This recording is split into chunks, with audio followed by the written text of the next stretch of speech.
Hello everyone, welcome to my YouTube channel और मैं हूं आपकी फ्रेंड मनीषा।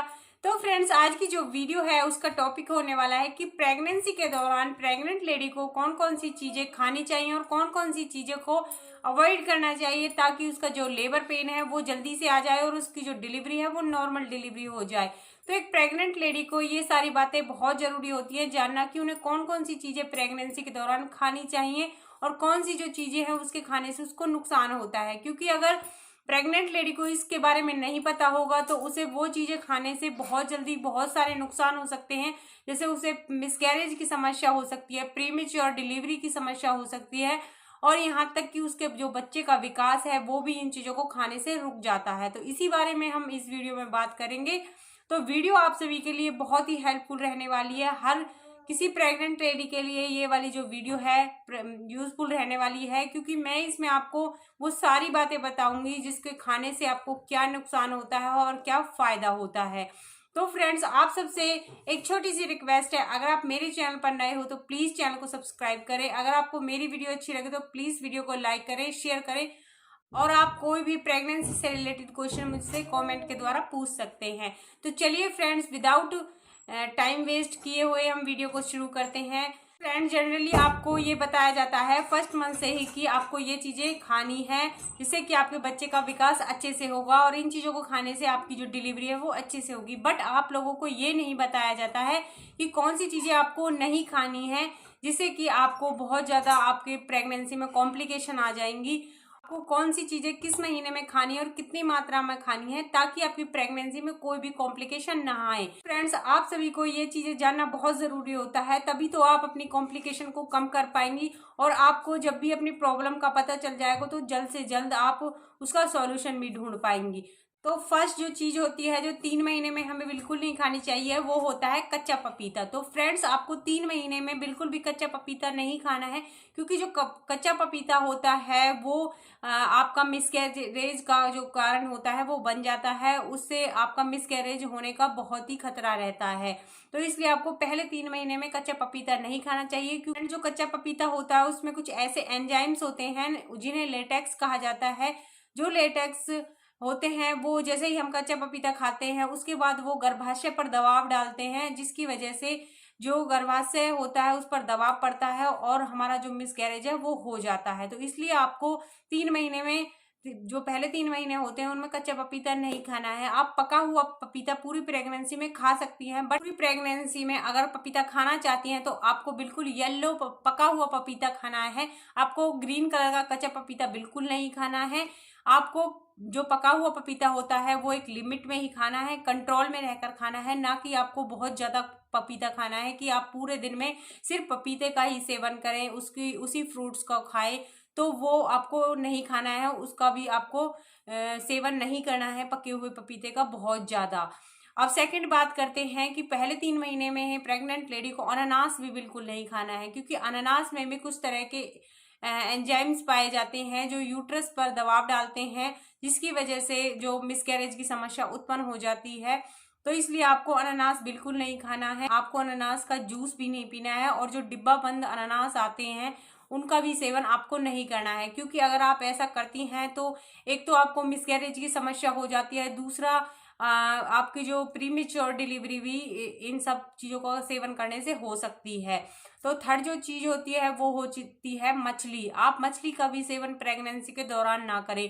कुछ मछलियाँ ऐसी होती हैं जो सिर्फ मांस का सेवन करती हैं और उनका विकास अच्छे से होता है मांस का सेवन करने से ही, वो और कुछ चीज़ें नहीं खाती हैं। तो उन मछलियों को आपको बिल्कुल नहीं खाना है। तो अब मैं तो आपसे यही कहूंगी कि 9 मंथ के लिए आप ये मछली वगैरह खाना छोड़ दें, क्योंकि जो मछली होती है वो गर्म तासीर की होती है, आपकी बॉडी में हीट पैदा कर देती है, जिससे कि बच्चे का मिसकैरेज होने का और प्रीमेच्योर डिलीवरी का डर रहता है। इसलिए आपको मछली वगैरह नहीं खानी चाहिए प्रेगनेंसी के दौरान। तो फ्रेंड्स, जैसा कि कई लेडीज को चाय कॉफी की बहुत ज्यादा आदत होती है, तो जो चाय कॉफी होती है वो 3 महीने में, जो पहले 3 महीने होते हैं उनमें हमें नहीं पीनी चाहिए, क्योंकि जो चाय कॉफी होती है वो गर्म तासीर की होती है, वो हमारे शरीर में हीट पैदा कर देती है, जिससे कि जल्दी पीरियड्स आने का खतरा रहता है। और चाय कॉफी का ज्यादा सेवन करने से जो प्रेग्नेंट लेडी होती है उसको लेबर पेन भी नहीं आते हैं और उसकी जो नॉर्मल डिलीवरी है वो भी नहीं हो पाती है। तो इसलिए आपको पहले 3 महीने में तो इन चीज़ों का सेवन नहीं करना चाहिए, और भी पूरी प्रेगनेंसी में अगर आप इनको अवॉइड कर सकती हैं तो इनको अवॉइड कर देना चाहिए। तो फ्रेंड्स, पांचवी चीज होती है जिसका सेवन आपको नहीं करना चाहिए प्रेगनेंसी में, बैंगन और कच्चे प्याज। तो फ्रेंड्स, क्या होता है कि जो प्रेग्नेंट महिला होती है उसकी जो स्किन होती है वो बहुत सेंसिटिव हो जाती है प्रेगनेंसी के दौरान। तो उसे कभी खुजली होने लगती है, कभी उसे रैशेस होने लगते हैं, और उसकी जो स्किन होती है कभी बहुत ज़्यादा ड्राई हो जाती है। अगर आप बैंगन और कच्चा प्याज खाते हैं तो जो बैंगन और कच्चा प्याज होता है वो खुजली और ड्राइनेस बहुत ज़्यादा बढ़ा देता है। तो आपको इन चीज़ों का सेवन नहीं करना चाहिए, क्योंकि अगर आप इन चीज़ों का सेवन करती हैं तो आपको ये सारी प्रॉब्लम्स और ज़्यादा हो सकती हैं। आपको खुजली हो सकती है, आपकी स्किन पर धब्बे वगैरह हो सकते हैं इन सब चीज़ों को खाने से। तो इसलिए आपको कच्चा प्याज और बैंगन प्रेगनेंसी के दौरान अवॉइड कर देना चाहिए। फ्रेंड्स, छठी जो चीज़ होती है शराब और स्मोकिंग। तो फ्रेंड्स, आपको प्रेगनेंसी के दौरान शराब और स्मोकिंग का प्रयोग नहीं करना है, मतलब कि आपको शराब और स्मोकिंग बिल्कुल नहीं पीनी है, क्योंकि जो शराब होती है उसमें बहुत ज़्यादा अल्कोहल होती है जो कि बॉडी के लिए बहुत ही हार्मफुल होती है। और जो स्मोकिंग होती है उसके धुआं हमारे खून में मिक्स हो जाता है और वो बच्चे के पास जाता है, जिससे कि बच्चे के फेफड़े खराब हो जाते हैं, लीवर खराब हो जाता है, और यहाँ तक कि बच्चे को इसकी वजह से सांस भी नहीं आता है। तो इसलिए आपको प्रेगनेंसी के दौरान बिल्कुल भी ड्रिंकिंग और स्मोकिंग नहीं करनी है। फ्रेंड्स, नेक्स्ट जो चीज़ होती है कॉफ़ी। तो फ्रेंड्स, ये हम कॉफ़ी जो होती है वो हमें पहले 3 महीने तो बिल्कुल नहीं पीनी है, क्योंकि इसमें कैफीन नाम का केमिकल होता है जो कि बहुत ही हानिकारक होता है हमारी बॉडी के लिए और बच्चे के लिए भी। तो इसलिए आपको कॉफ़ी का प्रयोग पहले 3 महीने में तो करना ही नहीं है, और लास्ट के महीने में भी नहीं करना है, क्योंकि ये आपको बहुत बड़ी प्रॉब्लम में ला सकता है। इससे आपको जो लेबर पेन है वो टाइम पर नहीं आते हैं, आपकी डिलीवरी टाइम पर नहीं होती है, और आपकी जो नॉर्मल डिलीवरी है उसमें भी बहुत सारी प्रॉब्लम हो जाती हैं कॉफ़ी की वजह से।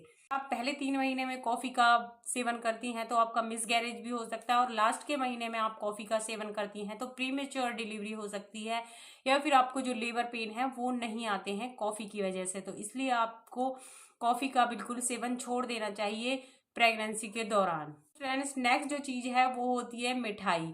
अगर आप बहुत ज़्यादा मीठा खाती हैं, बहुत ज़्यादा मिठाइयाँ खाती हैं, तो इससे आपका जो शुगर लेवल है वो बढ़ जाता है और लेबर पेन नहीं आता है।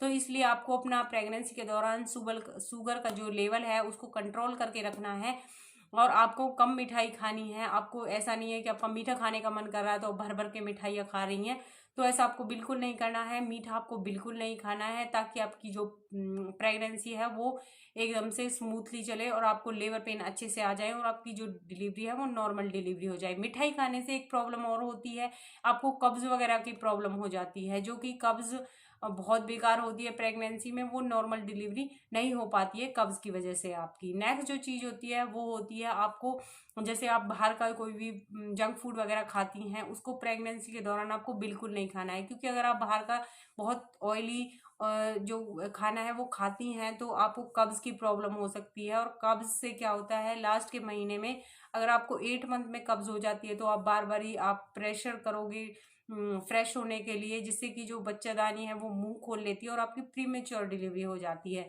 अगर आप लास्ट के महीने में ये सब खाती हैं तो आपका क्या है कि लेबर पेन नहीं आता है इन सब कब्ज़ की वजह से।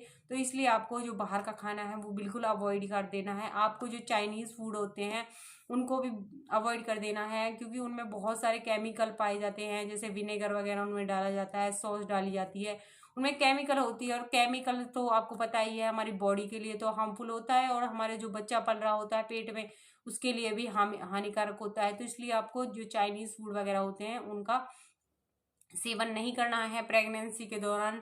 चाहे आपका कितना भी मन कर रहा हो तो भी आपको ये सब चीज़ें अवॉइड कर देनी है।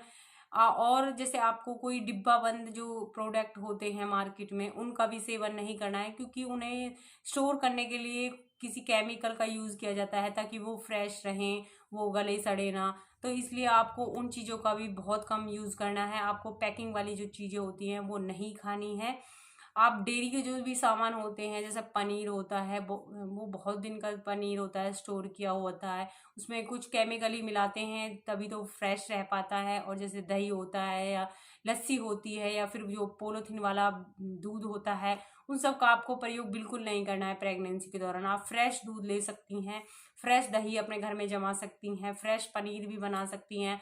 आप दूध को फाड़ कर नींबू वगैरह डालकर पनीर बना सकती हैं। तो आपको जो डेयरी के प्रोडक्ट होते हैं वो बाहर से बिल्कुल नहीं लेने हैं, क्योंकि वो भी आपकी बॉडी के लिए बहुत ही हार्मफुल होते हैं, जिससे कि आपको लेबर पेन नहीं आता है। तो फ्रेंड्स, जो भी मैंने चीज़ें बताई आपको पूरी प्रेगनेंसी के दौरान वो चीज़ें अवॉइड कर देनी है, क्योंकि अगर आप इन सब चीज़ों का यूज़ करती हैं तो आपको सही टाइम पर लेबर पेन नहीं आएंगे।